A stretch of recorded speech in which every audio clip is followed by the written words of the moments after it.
জাতীয় কবি কাজী নজরুল ইসলামের ৫০তম মৃত্যুবার্ষিকী আজ। এ নিয়ে আরও জানাতে ঢাকা বিশ্ববিদ্যালয় থেকে যুক্ত হচ্ছেন সহকর্মী শিকদার মেহেদী হাসান। মেহেদী, ঠিক এই মুহূর্তে জনসাধারণের শ্রদ্ধা নিবেদনের জন্য কেমন ভিড় দেখছেন তার সমাধিতে, বিস্তারিত জানাবেন আমাদের।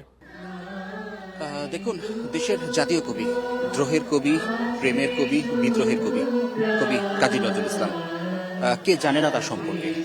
আজকে তার ৫০তম মৃত্যুবার্ষিকী, আর এই দিনটি উপলক্ষেই তার সমাধিতে আসলে তার যে অনুরাগীরা রয়েছেন তাদের ভিড়। শ্রদ্ধা জানাতে এসেছেন রাজনৈতিক মহলের মানুষজন থেকে শুরু করে সর্বশ্রেণী পেশার মানুষ। আমি যদি আপনাকে একটু দেখাই, ঠিক আমার পেছনেই রয়েছে এখনো কিন্তু একে একে এক সারিতে থেকে অন্য এক সারিতে একে একে আসছেন এবং তারা একে একে শ্রদ্ধা নিবেদন করছেন তার কবি কাজী নজরুল ইসলামের যে সমাধি সেখানে। তিনি তার লেখায় বলেছিলেন তিনি থাকতে চান মসজিদের পাশে, শুনতে চান আজানের ধ্বনি। তার সেই শেষ ইচ্ছা অনুযায়ী তাকে মসজিদের পাশে, ঢাকা বিশ্ববিদ্যালয়ের যে কেন্দ্রীয় জামে মসজিদ, সেই মসজিদের পাশেই তাকে সমাহিত করা হয় এবং তিনি সেখানে পরম শ্রদ্ধা ভরে সমাহিত আছেন। ১৩০৬ বঙ্গাব্দের ১১ জ্যৈষ্ঠ পশ্চিমবঙ্গের বর্ধমান জেলায় চুলিয়া গ্রামে কবি কাজী নজরুল ইসলাম জন্মগ্রহণ করেন। তিনি মূলত দুখু মিয়া নামেই বেশি পরিচিত ছিলেন।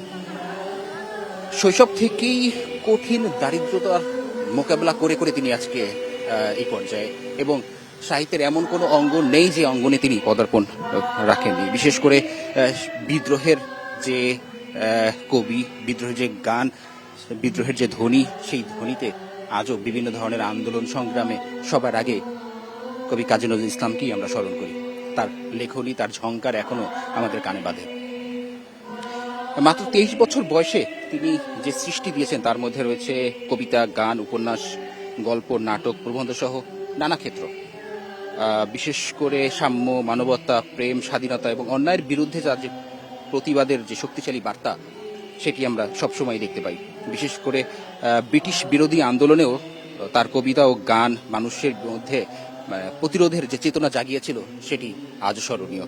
সেই থেকে শুরু করে আজ পর্যন্ত সর্বপ্রথমে আজকে আলো ফোটার পর এখানে বিএনপির ভারপ্রাপ্ত মহাসচিব রুহুল কবির রিজভী আহমেদ এসেছিলেন এবং তিনি এখানে তার সমাধিতে শ্রদ্ধা জানান এবং শ্রদ্ধা জানানোর পরে তিনি গণমাধ্যম কর্মীদের সাথে কথা বলেন এবং সেখানে কিন্তু একটি বিষয় তিনি বলেছেন যে নজরুল এ দেশের প্রজন্মের পর প্রজন্মের কাছে থাকবে, নজরুলের চর্চা আরো বাড়ানো হবে। বিগত দিনে নজরুলের যে চর্চা থেকে এদেশের যে আপামর জনগণ এবং বিশেষ করে যে কিশোর সমাজ রয়েছে বা যুব সমাজ রয়েছে তাদেরকে দূরে রাখা হয়েছে, সেই জায়গা থেকে সরে এসে নজরুলের চর্চাকে আরো দৃঢ় থেকে দৃঢ়তর করা হবে। প্রত্যেকের মাঝে নজরুলের যে চেতনা, সেই চেতনাকে তুলে ধরা হবে। এর পরপরই আমরা দেখেছি ঢাকা বিশ্ববিদ্যালয়ের উপাচার্য তিনি এসেছিলেন, তিনি এখানে নজরুলের যে সমাধিস্থল সেখানে তিনি শ্রদ্ধা নিবেদন করেন এবং তিনিও কিন্তু একই কথা বলেছেন যে দেশের যে ধরনের আন্দোলন এবং সংগ্রাম হয়, সেই সংগ্রামের যে অনুপ্রেরণা, সেই অনুপ্রেরণা নজরুল। তিনি সেই ব্রিটিশ বিরোধী যে আন্দোলন, সেই আন্দোলন থেকে শুরু করে আজ পর্যন্ত যত আন্দোলন সংগ্রাম, সেখানে তিনি দেখিয়ে দিয়ে গেছেন যে নজরুলের কণ্ঠস্বর কতটা শক্ত, তার ধ্বনি কতটা শক্ত এবং কতটা বিপ্লবী হতে পারে। সেই জায়গা থেকে এখনো আমরা দেখতে পাচ্ছি একে একে একে একে করে একের পর এক বিভিন্ন অঙ্গ সংগঠনের বিভিন্ন শ্রেণী পেশার মানুষ এখানে আসছেন, তার সমাধিতে শ্রদ্ধা জানাচ্ছেন এবং যদিও তার বেশ কিছু অনুরাগীরা অভিযোগ করেছেন যে তার জন্মবার্ষিকী এবং মৃত্যুবার্ষিকীর মতো করে বছরের অন্যান্য দিন অর্থাৎ ৩৬৫ দিনের ৬৩ দিনই তাকে সেভাবে চর্চা করা হয় না, সেই অনুরোধও কিন্তু তারা রেখেছেন। সেই কথাও তারা বলেছেন এবং তারা আশা করছেন সরকারের কাছে যে নজরুল সম্পর্কে আরো বেশি চর্চা হবে এবং দেশের প্রত্যেকটি স্থানে, প্রত্যেকটি জায়গায় তাকে ছড়িয়ে দেওয়া হবে। জাতীয় কবি মৃত্যুবার্ষিকী উপলক্ষে তার সমাধিস্থল ঢাকা বিশ্ববিদ্যালয় থেকে জানাচ্ছিলেন সহকর্মী শিকদার মেহেদী হাসান।